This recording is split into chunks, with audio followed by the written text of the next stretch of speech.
amigos? Muy buenas tardes. Estamos en Misión Mundial. Nuevamente aquí en este espacio dirigido a las organizaciones internacionales, sectores diplomáticos y de investigación académica. Pues precisamente en este último punto tenemos un espacio que vamos a dedicar a la cuestión de la reforma energética y un poco también a la situación energética mundial. Para tal motivo, pues hemos invitado a un gran experto sobre temas energéticos, que es también consultor en transporte y además también consultor en comercio exterior y comercio internacional. Él se llama Melchor Arellano, es un gran amigo también, un gran politólogo, analista, internacionalista, periodista, ha hecho tantas cosas. Melchor, te agradecemos mucho el que estés con nosotros y te invitamos también a que te presentes un poco con nuestro. Gracias, Gerardo. Es suficiente con lo que ya dijiste, consultor en transporte, periodista y dedicado esencialmente al derecho de transporte marítimo. Gracias por la invitación y bueno, pues estamos con la mejor disposición para platicar un poco sobre este aspecto que parece ser que se ha vuelto uno de los temas más trascendentes para la economía del país y sobre todo para la administración actual.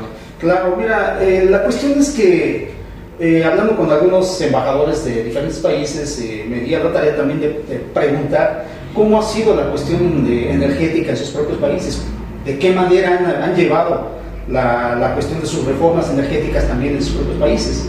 Y bueno, me entró la curiosidad por el hecho de que hay cosas que no estamos considerando dentro de esta reforma energética también, y además de la situación internacional. Esto es importante, la situación internacional primero para poder evaluar tal vez la reforma energética. Vamos a entrar un poco en detalles con esto. Tú eres un internacionalista con gran renombre también, has analizado mucho el tema también de la cuestión energética. Las invasiones de las guerras, por ejemplo, se hacen muchas veces por los recursos energéticos también, y obviamente esto lo hemos visto.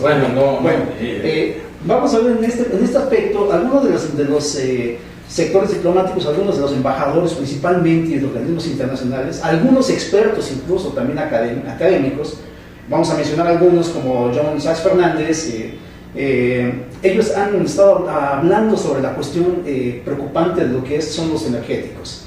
Desde hace un tiempo parece que hemos venido viendo, se nos viene diciendo que vamos a tener mejor situación con los energéticos, que vamos a tener mejor panorama si hacemos algunas reformas, si hacemos algunos cambios en la política para poder ver todo esto. Pero yo creo que también es importante reforzarlo. Vamos a ver hasta qué punto de verdad estamos yendo a eso o qué panorama se nos está olvidando, por supuesto, viendo lo que está sucediendo en el mundo. Yo te preguntaría bien esto. Más o menos, ¿cuáles serían los países que de verdad tendrían un alcance energético muy fuerte? ¿Cuáles son los países tradicionalmente petroleros? ¿Tú sabes cuáles son? Bueno, mira, si nos acercamos a las últimas estadísticas, tenemos una producción mundial de 89.29 millones de barriles diarios. El primer productor es Arabia Saudita, que además cuenta con una de las flotas petroleras más importantes del mundo, Aramco. El segundo lugar es Estados Unidos. El tercer lugar es Rusia. Así es. Y curiosamente el cuarto lugar es China.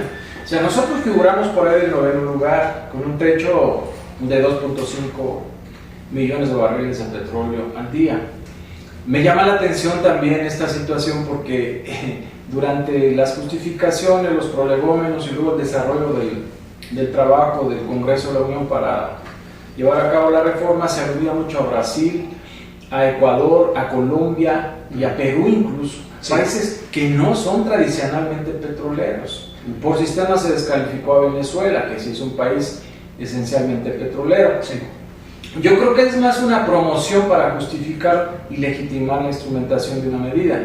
Bueno, habría que preguntarse cuál es el techo mundial de producción petrolera prevista para los próximos 20 o 50 años.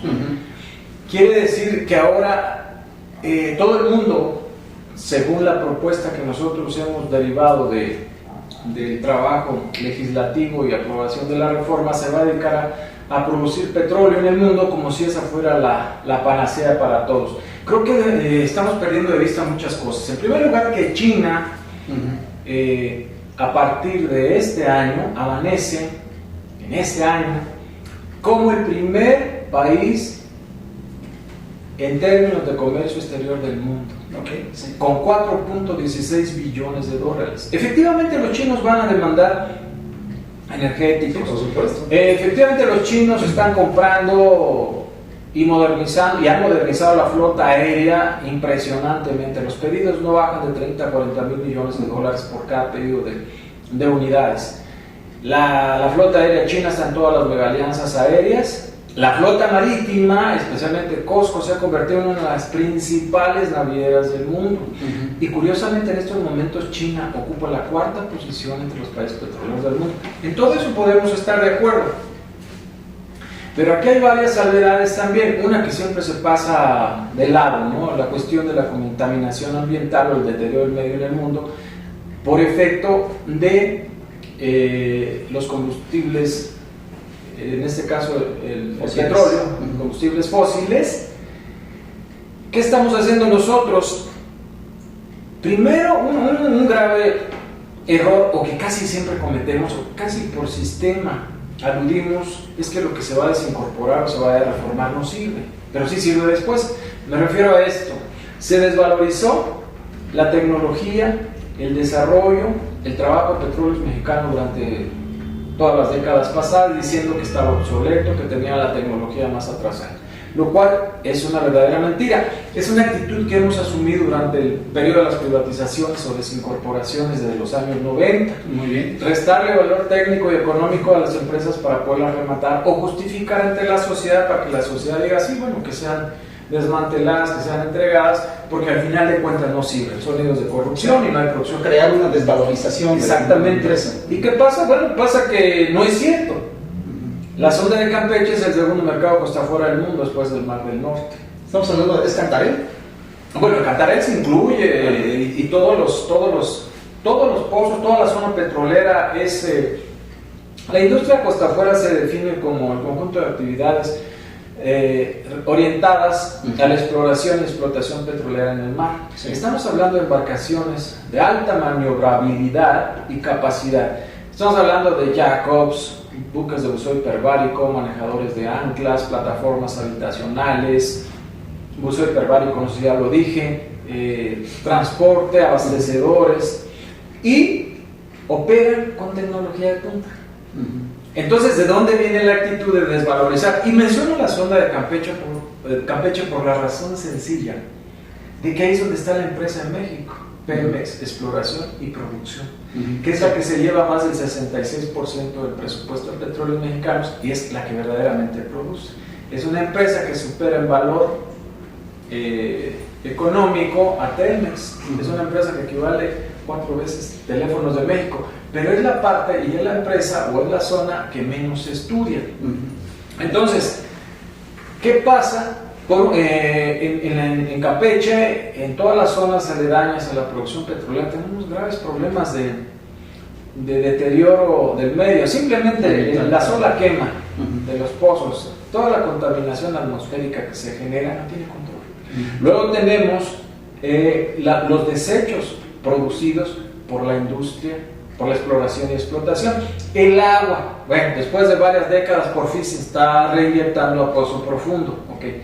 Pero en el caso del resto de la disposición de residuos producidos por la exploración y explotación, pues no llevamos un control adecuado. Es más, nosotros, el país es miembro del Convenio Internacional para Prevenir la Contaminación del Mar por Buques, MARPOL 73-78. Y por ejemplo, no somos parte del anexo 4 del anexo 6, que establece disposiciones específicas en esa materia.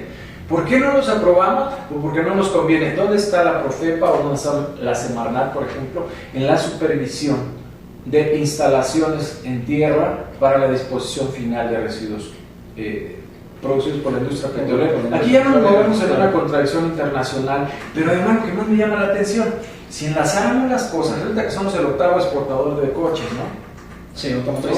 Sí, la industria automotriz, somos grandes maquiladores de la industria automotriz. Bueno, no sé, no creo que nuestros legisladores se les haya ocurrido pensar, porque difícilmente piensan el asunto de vincular las cosas, ¿no? Tenemos que vender petróleo, bueno, vamos a emparejarlo a la venta de coches, porque entre más utilización exista de fuentes móviles, o sea, carros, sí, bueno, pero no nada más los coches, ¿verdad?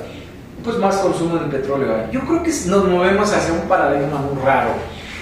el modelo de producción mundial tiene que agotarse para dar entrada a las nuevas alternativas de uso de las energías. Lo que tú estás comentando es algo muy interesante debido a que estás enfocando a México, porque sí es obviamente lo que necesitamos hacer. México ante el mundo, por supuesto. Es interesante lo que acabas de comentar sobre la producción costa afuera, lo que acabas de decir de Cantarell, porque bueno, hay una cuestión que un geofísico llamado Marion King Howard en los 70s determinó lo que se llama el pico de petróleo. Él decía, curiosamente este señor, este experto, trabajaba para la Shell.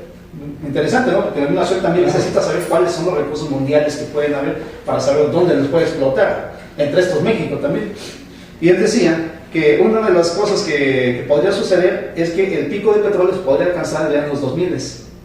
Entonces, hay una cuestión curiosa porque la Agencia Internacional de la Energía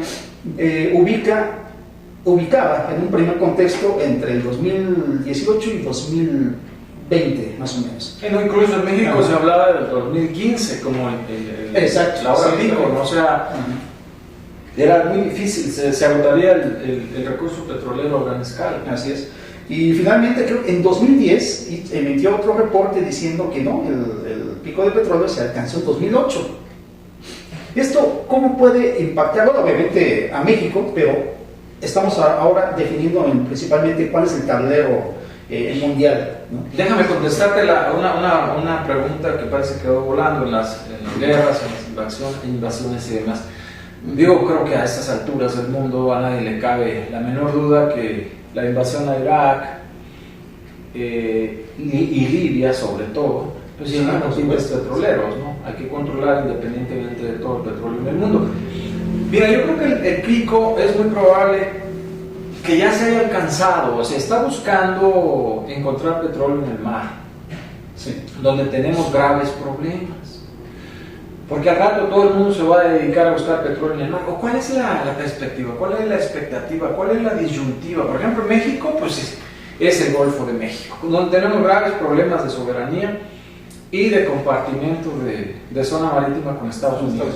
Hablamos de dos legislaciones totalmente disímiles. Creo que eso ya lo hemos mencionado en varias ocasiones, pero nadie parece reparar en eso. Bueno, según las predicciones para salvar al planeta, vamos a decirlo así, en el año 2020 está previsto como la fecha límite para alcanzar todos los medios al alcance de la humanidad para detener el deterioro del medio, que volvemos a insistir, es producto esencialmente de la contaminación del uso de combustibles fósiles, el petróleo. Y se prevé que para el año 2050, si no alcanzamos estas regulaciones, estas disposiciones y estas medidas para evitar el deterioro del medio a nivel global, estaríamos en la hora cero. Es decir, el planeta, pues a lo mejor se encuentra mucho petróleo en México, pero si se cumple esta predicción ya el país no va a existir porque el mundo va a dejar de existir, vamos a decirlo de una manera no precisamente catastrofista, sino una realidad. Científicamente está probado, hay varios hechos que no puedo negar, el descongelamiento de los polos, que ya muy interesante. Sí, por ejemplo, en el caso de Alaska, Rusia... ¿Qué visión tenemos ahí, por ejemplo? Por ejemplo, Rusia, entre mayor sea el descongelamiento, se dan cuenta que hay el petróleo y bueno, reclama que Alaska le perteneció. Efectivamente, le perteneció a los Estados Unidos, yo no sé qué tan cierto sea, supuestamente se la compró en 1867. No es el tema, pero habría que investigar, porque también en el caso de México vemos que nos compraron el territorio y nosotros sabemos que no es cierto, que fue una invasión. Pero bueno, esto ya provocó un asedio o una necesidad de conocer qué va a pasar con el descongelamiento. Pero aquí tenemos una legislación internacional que prevé la exploración y explotación del lecho y subsuelo marítimo que Estados Unidos no acepta, ni es parte, pero sí lo de Rusia. Probablemente habría que verlo si también lo es China. Y me estoy refiriendo no solamente a la zona económica exclusiva, me estoy refiriendo a la zona, hacia los fondos marinos y oceánicos fuera de los límites de la jurisdicción nacional, que es patrimonio común de la humanidad, así declarado por la CONDEMAR, de la cual Estados Unidos, repito, no es parte.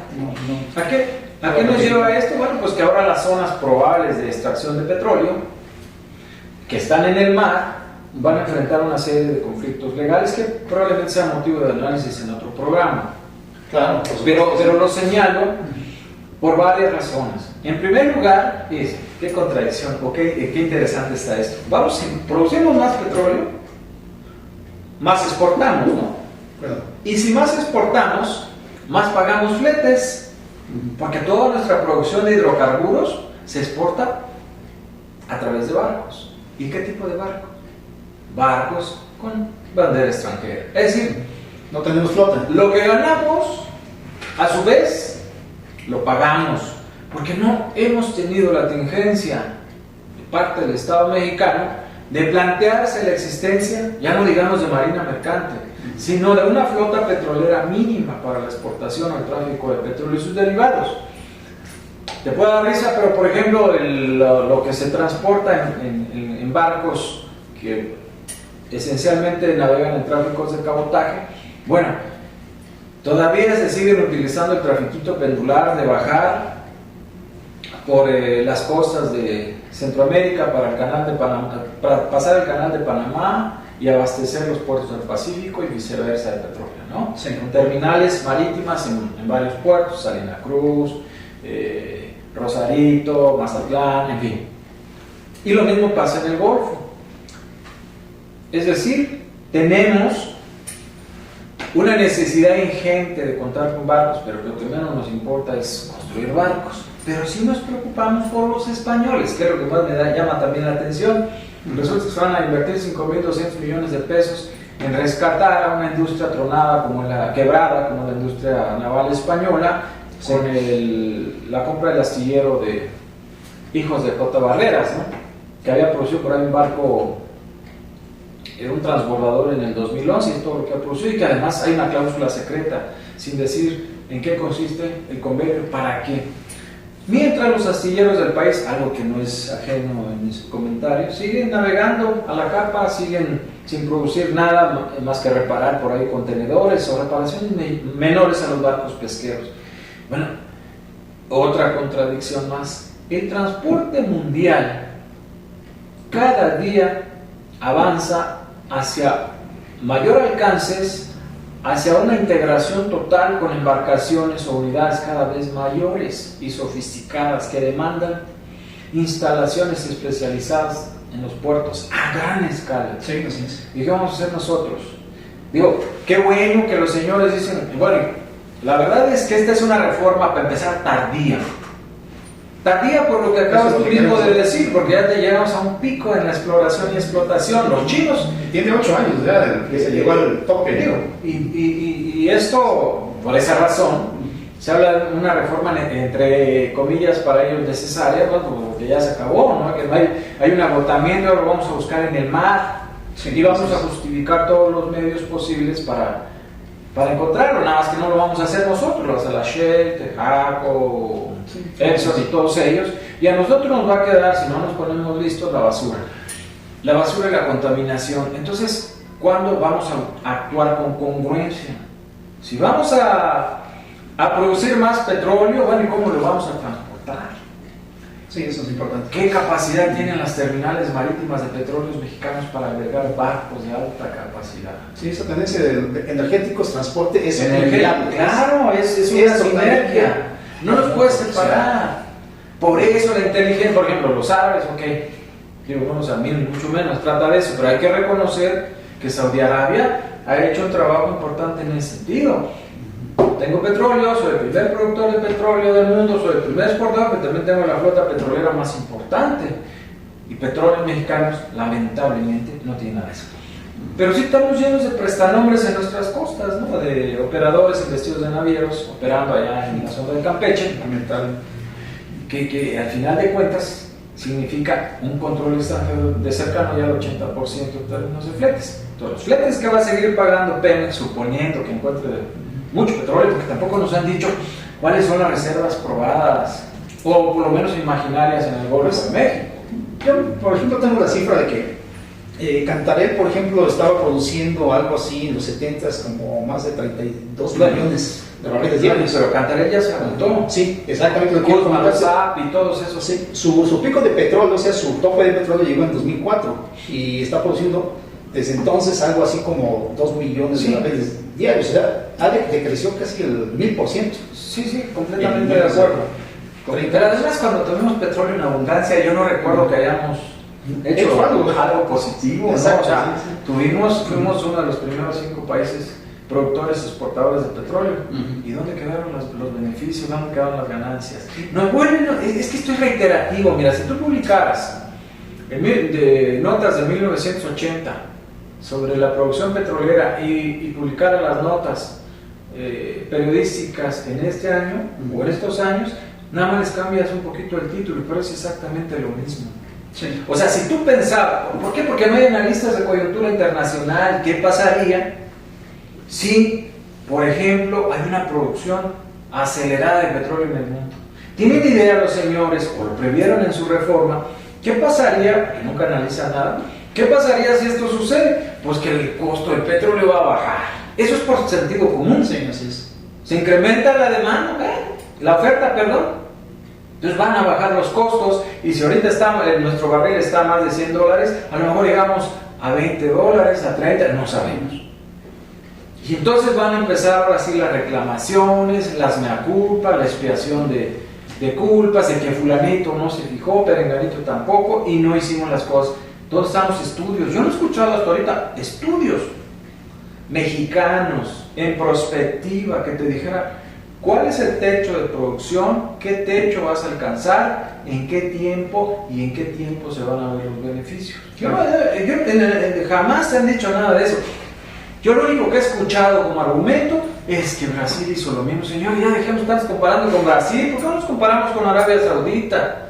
¿Por qué no nos comparamos con los verdaderos grandes productores y exportadores de petróleo? Y no con un país que, para empezar, no es un país estrictamente petrolero. Incluso se comparan con España, ¿no? También. Se van a comparar con Timor Oriental, que produce 20,000 barriles diarios. Pues nada, ¿no? Pero bueno. Al rato se van a comparar con Palaos, se van a comparar con la Federación de Micronesia, ¿no? Y dices, bueno, espérense tantito, ¿no? La situación no va por ahí, ni Ecuador, ni Perú, y Colombia. Hablando inclusive de la situación interna de inseguridad que tenemos, cuando Colombia no resuelve sus problemas en décadas, ¿no? De violencia. Sí, pero en fin, el tema no es Colombia. Es precisamente eso, sí. Entonces, pues bueno, está muy interesante el asunto. ¿Seguimos comentando? Pues vamos a dar un corte para dar una posibilidad de que nuestra audiencia pueda reflexionar un poco. Regresamos en un momento. Gracias.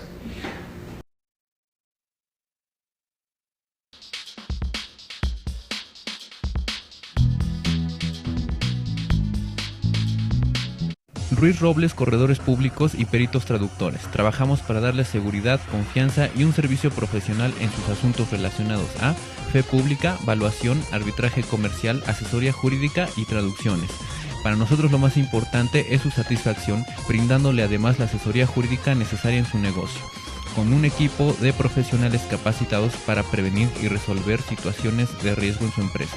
Le aseguramos una asistencia profesional personalizada y humana a quien consideramos más importante, el cliente, porque las oportunidades pequeñas son el principio de las grandes empresas.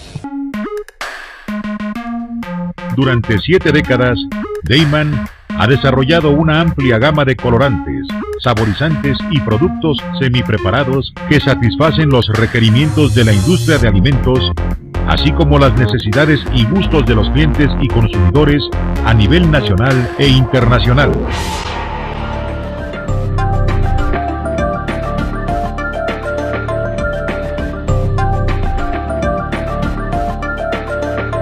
Pisco Grill, sabor de origen, restaurante de comida peruana. Te espera para disfrutar de una auténtica gastronomía peruana en un ambiente familiar y acogedor. Contamos con terraza para fumadores, salón privado y servicio de ballet parking. Te ofrecemos servicio de catering y la organización de tus eventos familiares y de negocios. No te olvides de probar nuestro pisco sour. Te esperamos.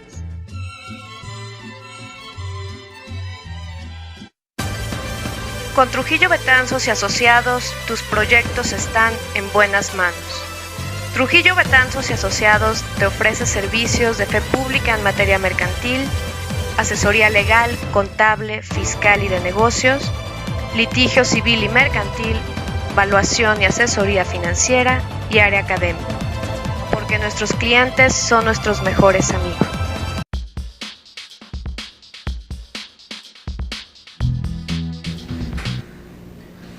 Amigos, regresamos nuevamente entonces con este tema sobre la reforma energética y un poco también analizándolo no solamente en el caso de México, sino en la situación internacional, cómo está la cuestión de la situación energética a nivel del mundo. Yo recuerdo, Melchor, me hace muy curioso, ahora que estamos hablando un poco del pico de petróleo, es decir, el tope de petróleo, que se alcanzó en 2008 y a partir de entonces se decrece, ¿ya? Es la curva de producción y decrece ya todo lo que se esté produciendo en el mundo. Curiosamente también hay un pico de exploración mundial que se hizo en 1970. O sea, todo lo que se está explorando a nivel mundial llegó en el 70 y está decreciendo también. Que de hecho la revolución en el transporte y los cambios en el comercio internacional se dan precisamente entre los 60 y los años cercanos a los 90, entre los 60 y 90 es cuando ocurren las mayores, la mayor revolución en el transporte internacional y además donde se hacen las mejores predicciones, muchas de las cuales se han cumplido. Entonces comentábamos con Gerardo, por ejemplo, el hecho de que más allá, recordábamos más bien las promesas en el sexenio de López Portillo, ¿no? El país está ya muy bien. Bueno, en estos momentos, retomando el asunto de que si tuviéramos más petróleo, pues tendríamos que vender más barato. O sea, ¿en qué contexto, en qué medida la producción, además hay que supervisar, la producción petrolera que se alcanzará, que no nos han dicho cuál es, suponiendo o hablando sobre posibilidades, que te garantizo que esa se va a traducir en beneficios reales, que así debería de ser. Yo creo que es un error del Estado ahorita estar promoviendo en los medios electrónicos que va a bajar el precio de la luz, que va a bajar el precio de la gasolina, que va a bajar el precio del gas, cuando ellos saben exactamente que no es cierto. O sea, que no hay elementos para que eso suceda. Es una forma clásica, muy vieja, muy gastada. Yo creo que dentro de los medios de comunicación ya debería haber innovación, más creatividad. O sea, es una forma gastadísima, ¿no? Y responsabilidad gastadísima de que para poder instrumentar una medida tengo que desvalorizar primero lo que voy a vender y luego decirle a la población que va a ser la beneficiada para que ésta esté contenta y esté de acuerdo, cuando no tienen la más mínima idea, porque a la sociedad nunca le van a informar, más que se adoptó la medida, pero no en qué consiste, en qué condiciones, cómo se va a traducir realmente la educación. Esto llevan diciéndolo hace décadas. Por eso decía hace rato que debería nada más cambiarle los titulares y las 8 columnas a los periódicos. Si nosotros observásemos las de los 80, los 90 y principios del 2000, pues es lo mismo. Prácticamente los que no se toman la molestia. Me parece que decían lo mismo, ¿no? Sí, exactamente lo mismo. Yo creo que ya hay que abandonar ese discurso tan gastado en la prensa y hay que también abandonar ese discurso tan gastado de desvalorizar los activos propiedad de la nación cuando se van a desincorporar. Y decir las cosas como son. Ahora resulta que se reconoce que ha habido corrupción y se reconoce que hay obsolescencia en los equipos. ¿Y por qué no se reconoció eso hace 20 años? ¿Y por qué no se reconoció eso hace 30 años? ¿Y por qué no se reconoció hace 10 años? Porque entonces no había la idea de crear una reforma energética, porque probablemente Estados Unidos, previendo la demanda potencial de los chinos, porque no estudiamos nada, señores, estudian coyuntura internacional por lo menos, previendo la demanda de los chinos, que los chinos van a demandar combustible, van a demandar petróleo, pues necesitamos petróleo para venderle a los chinos, pero los gringos, no nosotros. Nosotros tenemos un 86% del comercio exterior concentrado con Estados Unidos. Y nos enorgullecemos que la mayor parte de las exportaciones mexicanas son petroleras. Y ahora queremos seguir exportando más petróleo. Si lo que ha hecho a los grandes países, señores, por favor, estudien. En lugar de andar estudiando Colombia, estudien Corea del Sur. En lugar de andar estudiando Perú, con todo respeto para los peruanos, digo, está bien que Laura de América ha hecho que le perdamos el respeto a los peruanos, a lo mejor por ser un bodrio, pero bueno, comparémonos con los grandes. Noruega Noruega, y la mencionaban de paso, que Noruega ha hecho una empresa que para empezar no es un gran productor de petróleo, que les aclaro a los señores que tampoco investigan, no saben la producción petrolera de los países que sacan la colación, pero Noruega tiene un gran currículum, que con 4.4 millones de habitantes controla el 10% de la flota mercante mundial. Es uno de los líderes mundiales en el transporte marítimo. El 50% de su balanza de pago la financia a través de las exportaciones realizadas. Bueno, su comercio marítimo le da el 50% de sus exportaciones, así financia la balanza de pago. Con eso hay que compararnos. No, vamos a compararnos con Colombia. Colombia tiene más problemas o iguales que nosotros. Brasil, con todo respeto, miren, por si no saben comercio exterior, señores legisladores, pónganse a sumar el comercio exterior total de Argentina y Brasil y verán que México está por encima, con todos nuestros problemas, ¿sí? Y Brasil no es un país que se vaya a dedicar a la exportación de petróleo. Estoy pensando que su economía va a depender del petróleo, que si se refieren a la explotación, los esquemas, había que cambiarlo desde hace mucho tiempo, todavía. Y me sorprende de algunos investigadores y analistas, ¿no? Puedo mencionar, por ejemplo, a Serra Mayer, que fue al Congreso a dar una conferencia, que no tengan miedo de que los privados participen. Perdón, con todo respeto, yo lo he tenido en una alta estima como comentarista. Fíjense, este cuate ya perdió el piso. Ya perdió también el techo. No es posible. El problema no es si es estatal o es privado. El problema es a dónde vamos, señores. Cómo nos estamos conectando con el mundo. ¿Hacia dónde va el mundo? No tenemos ni cadenas intermodales de transporte terrestre. Todavía dependemos de los tráficos mínimos pendulares del Canal de Panamá. Y para poder abastecer a nuestro propio país en ambas costas de petróleo, tenemos que bajar por el Canal de Panamá. Cuando ya se ha vuelto una vida interoceánica inviable para las grandes embarcaciones. O necesita agrandarse o buscar otra forma, ¿no? Lo que pasa es que a los panameños yo creo que les pasa lo mismo que a los mexicanos. Vivimos del recuerdo y queremos redimir las cosas. No digo con todo respeto, creo que Panamá ha hecho mejor las cosas en ese sentido. Bueno, nosotros seguimos añorando el ser un país petrolero grande, ¿no? Y los panameños en que el Canal de Panamá siga siendo la vía interoceánica por excelencia. Para los dos hay malas noticias. El techo de petróleo ya se fue desde hace tiempo.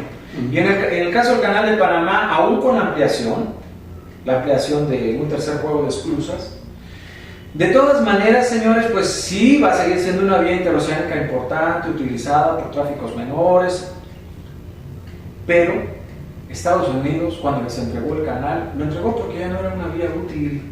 Porque ellos desarrollaron todo un sistema intermodal de traslado de mercancías Pacífico-Atlántico y viceversa, para traer los flujos mercantiles más importantes de Europa y del sudeste asiático, sin tener que bajar por el Canal de Panamá. A lo mejor los latinoamericanos lo vamos a seguir utilizando. Eso es muy interesante lo que dices, que el Canal de Panamá, por ejemplo, ya está sobrepasado, ¿no? Que el mismo Estados Unidos lo entendió y lo entregó.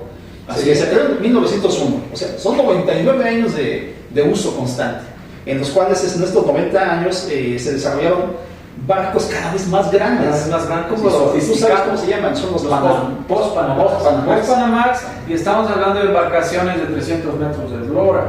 Embarcaciones, estamos hablando de portacontenedores, que es el elemento básico del comercio mundial, que están llegando a 80 a 100 mil contenedores, es decir, barcos de 10ª generación. Y con velocidades de hasta 30 nudos. Es impresionante lo que está pasando. Entonces, con los megacarriers, pues, pero también son en el transporte aéreo y en el transporte terrestre. O sea, no es nada más en el marítimo. Lo importante del marítimo es que es el 90% del comercio mundial. Por eso los chinos, ¿sí?, sin pagar el precio de una guerra y sin hacer tanto alarde, crearon una naviera que es una de las líderes ya del mundo. Naviera estatal, señores, porque a ustedes les espanta mucho. Como lo es Delta Airlines en el transporte aéreo, como lo es Air France, como lo es Korean Air. Los chinos, inclusive en las megaalianzas aéreas, están metidos con aerolíneas, ¿no?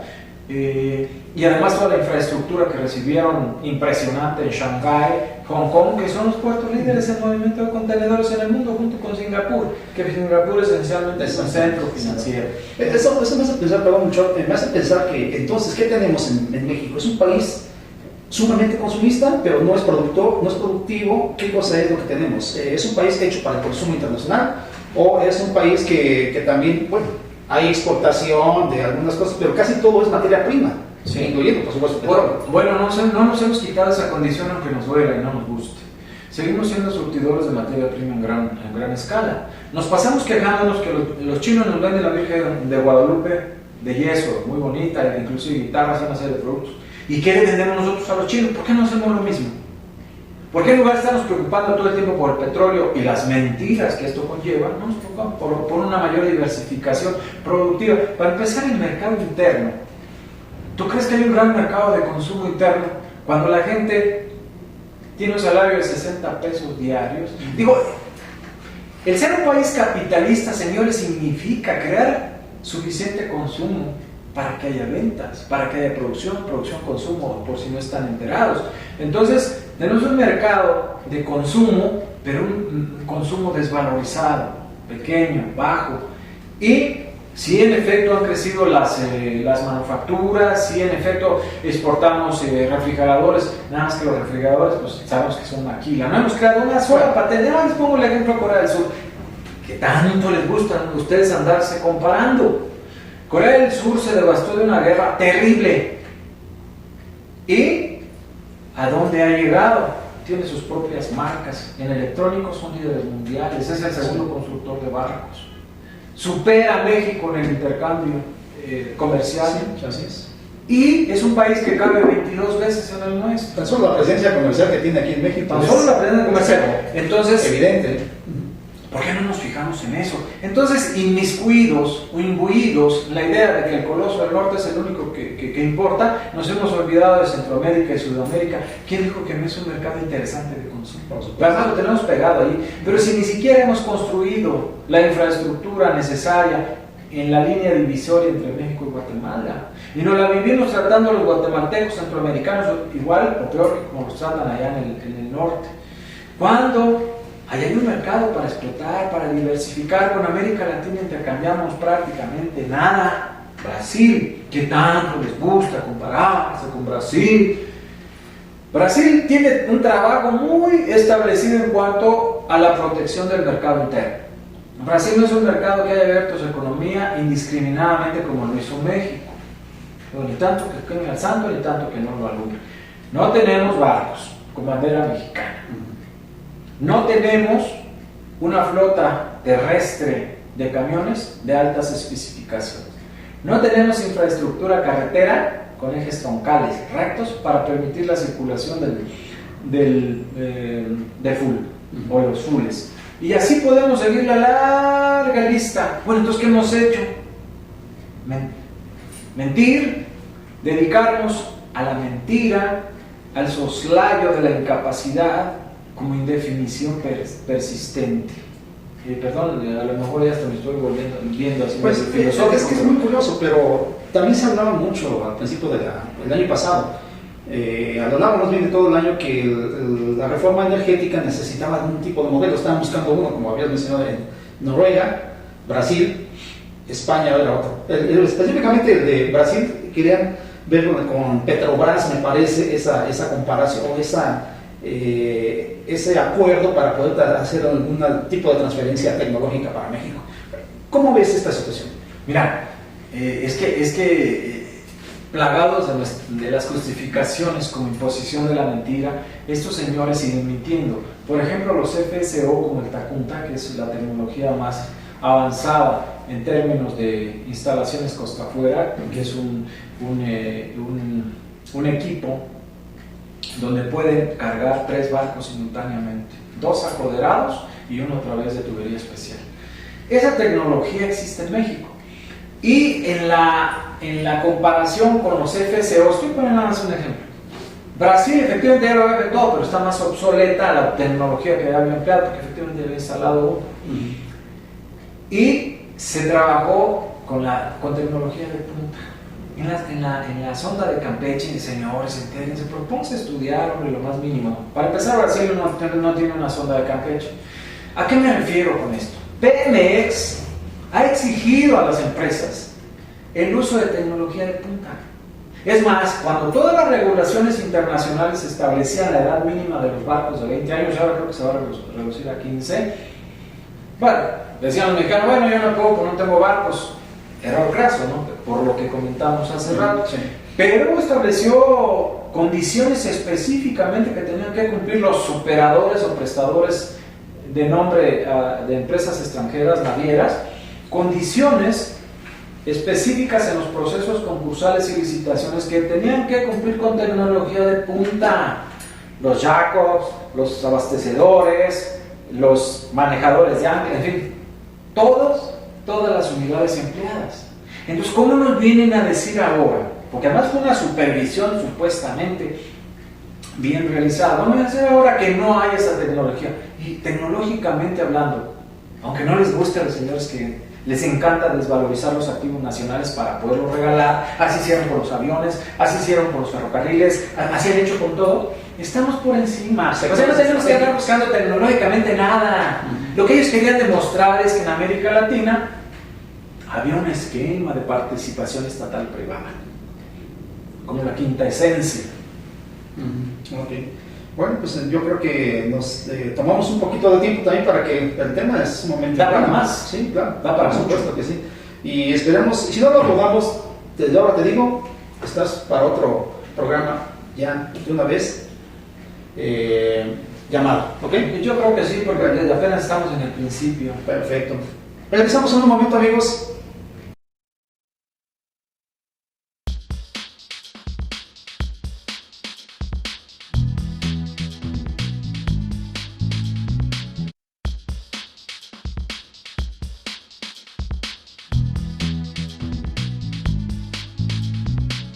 Ruiz Robles, corredores públicos y peritos traductores. Trabajamos para darles seguridad, confianza y un servicio profesional en sus asuntos relacionados a fe pública, valuación, arbitraje comercial, asesoría jurídica y traducciones. Para nosotros lo más importante es su satisfacción, brindándole además la asesoría jurídica necesaria en su negocio, con un equipo de profesionales capacitados para prevenir y resolver situaciones de riesgo en su empresa. Le aseguramos una asistencia profesional personalizada y humana a quien consideramos más importante, el cliente, porque las oportunidades pequeñas son el principio de las grandes empresas. Durante 7 décadas, Deiman ha desarrollado una amplia gama de colorantes, saborizantes y productos semipreparados que satisfacen los requerimientos de la industria de alimentos, así como las necesidades y gustos de los clientes y consumidores a nivel nacional e internacional.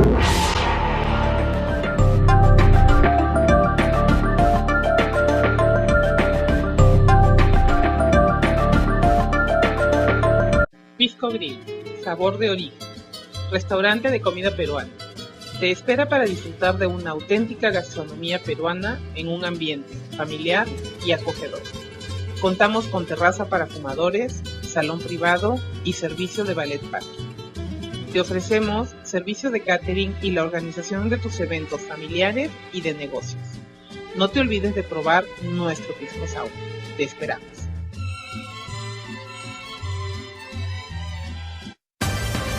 Con Trujillo Betanzos y Asociados, tus proyectos están en buenas manos. Trujillo Betanzos y Asociados te ofrece servicios de fe pública en materia mercantil, asesoría legal, contable, fiscal y de negocios, litigio civil y mercantil, valuación y asesoría financiera y área académica. Porque nuestros clientes son nuestros mejores amigos.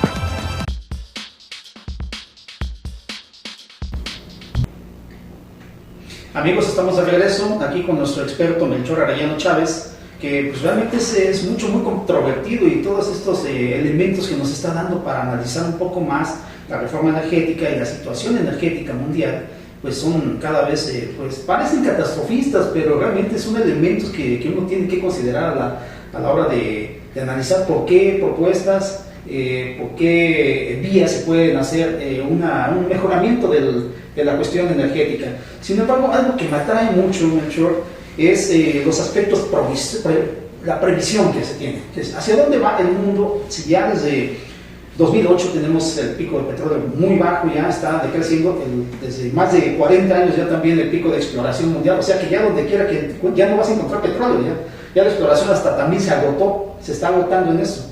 Según algunos registros dicen que es el del 20, cuando ya se llega a un parámetro ya lo habías mencionado también, de preocupación, es la hora crítica del mundo, ¿no? Entonces, hay algunas cosas que yo a veces he estado pensando, que cuando Washington habla, Hollywood le hace un poema. Es decir, muchas películas también traen como un mensaje medio curioso, que no sé si quieren de eso decir, o uno lo tiene que sacar de allí, pero hay, por ejemplo, algunas películas como Mundo Acuático, de Kevin Costner, por ejemplo, que por cierto es un futurista, habla de un mundo en el que ya está dominado por las aguas, ya no hay ningún espacio terrestre, porque todo se acabó ya por el cambio climático. Sin embargo, hay una sociedad que es de vándalos que vive en un buque tanque.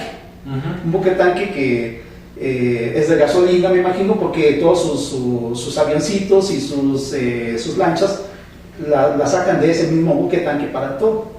Adentro hay un señor que lo tienen específicamente para ver eso. Se asoman y le preguntan cómo está el nivel de petróleo, y él advierte: ya llegamos al punto en que se está acabando el petróleo que tenemos en el buque tanque. Que es esta paradoja, a mí se me antoja muy curiosa que Hollywood lo haya hecho, y más o menos esa película es como de 1998, algo así, pero tenemos un panorama muy parecido. Le estamos preguntando al señor ese, ¿cómo está el petróleo de ahí abajo? Pues ya llegamos a ese punto. Es chistoso, ¿no? ¿Qué relación hay entre el cine y todo esto? Yo creo que no debemos olvidar que el cine te prepara para lo que viene.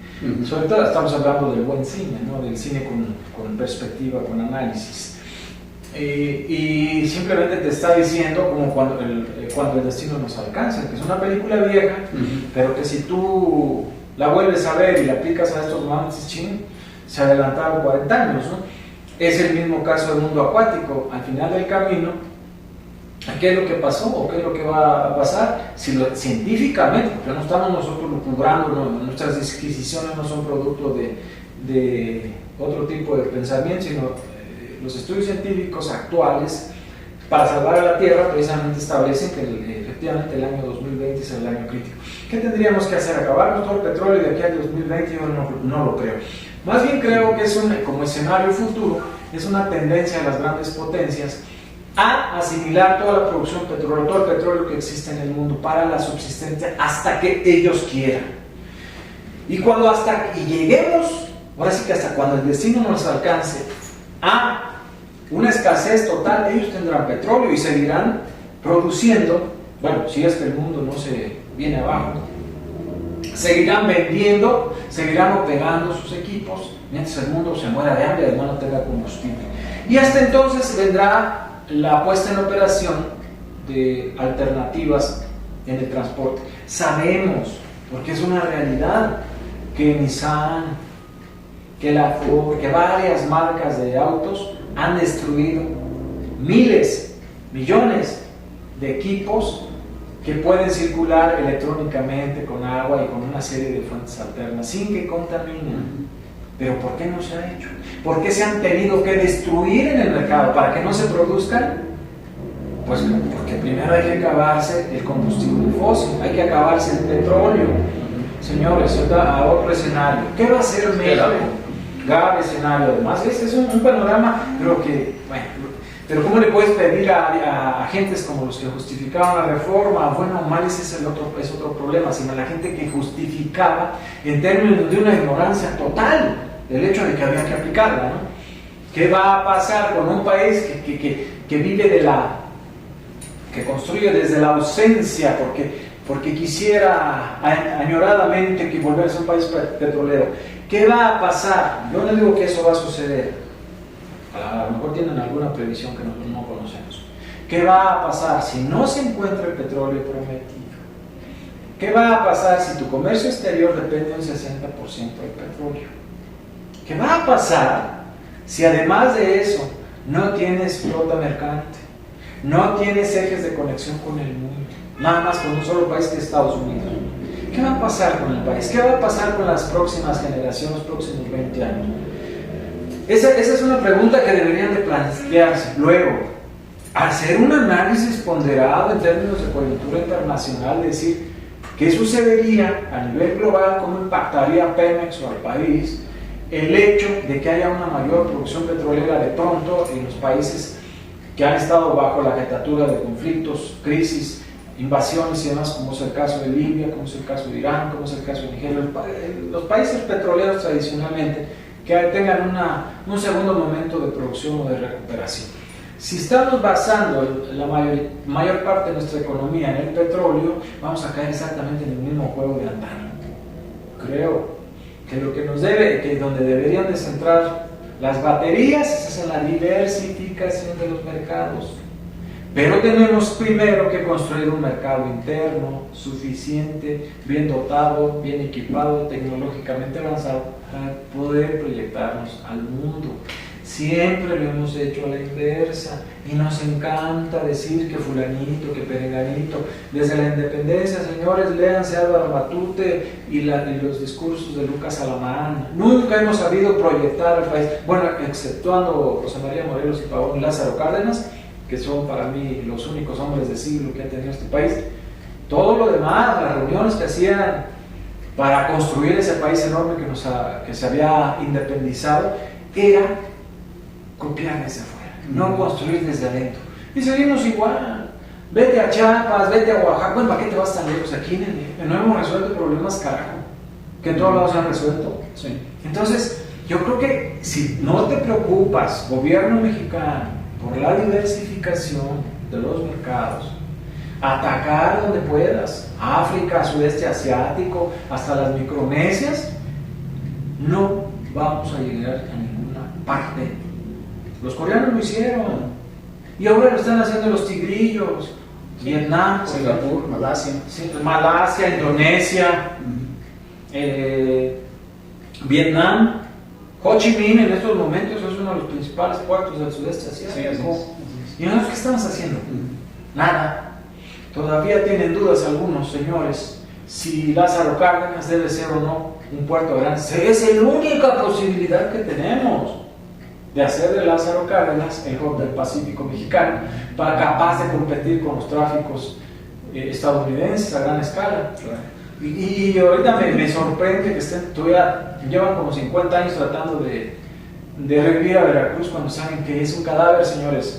Se va a quedar donde está, es la única opción. La única opción, perdón, es crear un puerto alterno. Está agotada ya la posibilidad de Veracruz. Ecológicamente, ya invadieron las áreas protegidas, ¿no? Sí, claro. Sí. El puerto creció sobre la ciudad, ya no hay posibilidades, pero no entienden, porque en este país además hay que vivir a caprichos de gobernadores, o más bien dicho, a capricho de la ignorancia.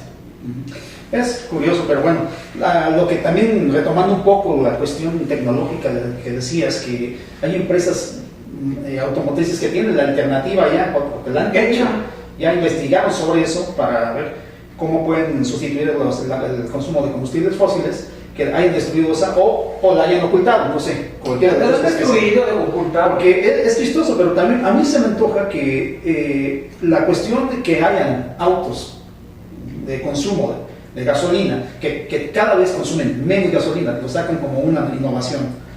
Esta vez un auto te rinde un kilometraje pues más de 40-50 kilómetros por un litro de gasolina, pero a final de cuentas sigue consumiendo combustibles fósiles. Sí. Es que hay una acumulación, ahora así como hay una acumulación de capital, también hay una acumulación de parte de las grandes potencias, que quede claro, de combustibles fósiles. Que tiene que salir, es un negocio, pero la venta de gasolinas, la venta de hidrocarburos y derivados por parte de Estados Unidos es un mercado importante. Digo, su principal mercado es el de las armas, ya lo sabemos, pero tiene otros mercados grandes, tecnológicos, internet y todo lo que controla los equipos electrónicos y demás, aunque es sumamente competido ya con el sudeste asiático. Le tiene, ya es el primer productor en conjunto de equipos electrónicos en el mundo, por ejemplo. Sí. Pero bueno, a lo que voy un poco también es eso. Esos no son como alertas que nos están dando también diciendo el petróleo se está acabando. Esos cambios tecnológicos que están habiendo. Mayor kilometraje con menos consumo de gasolina. Mayor producción de electricidad con menos consumo de petróleo, ¿no? Todo esto no nos está diciendo ya realmente que de verdad apoyando la teoría del pico de petróleo, que estamos decreciendo, que ya vamos hacia un decremento cada vez más. Pregúntate tú por qué Estados Unidos no es parte ni contratante ni promovente del convenio de Tokio, por ejemplo. Y todas las conferencias para salvar el protocolo de Kioto. El protocolo de Kioto. Sí. Porque, pregúntate por qué. Está buscando, en todo caso, crear una posibilidad de convertir a la ecología en negocio. De hecho, es negocio, la venta de bonos ecológicos. Sí, no sé, sí, es cierto. Entonces, perdón, pero ellos le sacan provecho a todo. Pero no formo parte de nada que tenga que ver con la contaminación, porque no estoy dispuesto a pararla. Mi industria es contaminante per se y la tengo que continuar hasta que se agote. Bueno, y si se acaba el mundo, pues que se acabe. A lo mejor ellos ya encontraron vida en otro planeta, nadie lo sabe. Así como inventaron los platillos voladores y los ovnis, que todos sabemos que es una tecnología inicialmente desarrollada por Hitler, y que los platillos voladores sí existen, pero son construidos por Estados Unidos, y que han creado toda una información en el mundo. Al final la controla, el 80% de la información mundial la controlan 2 agencias estadounidenses.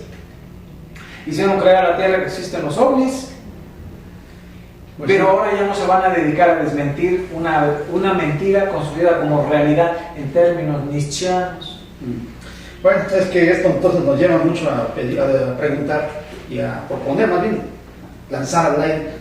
La información es poder, incluso aún tratándose de la reforma energética o de la situación energética mundial. Sí, porque bueno, es un ocultamiento para mí del Congreso de la Unión y del Estado en estos momentos. ¿Cuáles son las bases reales de la reforma energética? ¿Cuál es el techo de producción esperado? ¿Cuál es la tecnología que se va a emplear? ¿Cuáles van los beneficios reales de eso, de la baja de la luz? Y de eso sabemos que no es cierto. Tecnológicamente tenemos que avanzar en otros estadios. Por favor, estamos en la antesala del fin, no en el principio, sino en la antesala del fin. Muy bien, Melchor, pues Mencho, te agradecemos mucho tu presencia aquí. Como siempre, pues tus conocimientos, tus aportaciones han sido muy claras y muy controvertidas. Esperamos, si no tienes alguna otra cita, pues que el próximo fin de semana podamos hacer una emisión especial, esta vez enfocada ya a México. Claro que sí. Totalmente, ¿sí? Bueno, por lo pronto te agradecemos mucho tu presencia aquí. Y pues, amigos, sintonícenos la próxima semana, y no solamente la próxima semana, todo el año. Vamos a tener este tipo de temas controvertidos, y también quédense con nosotros porque vienen todavía nuestros compañeros en otras emisiones. Gracias, salve audiencia, hasta luego.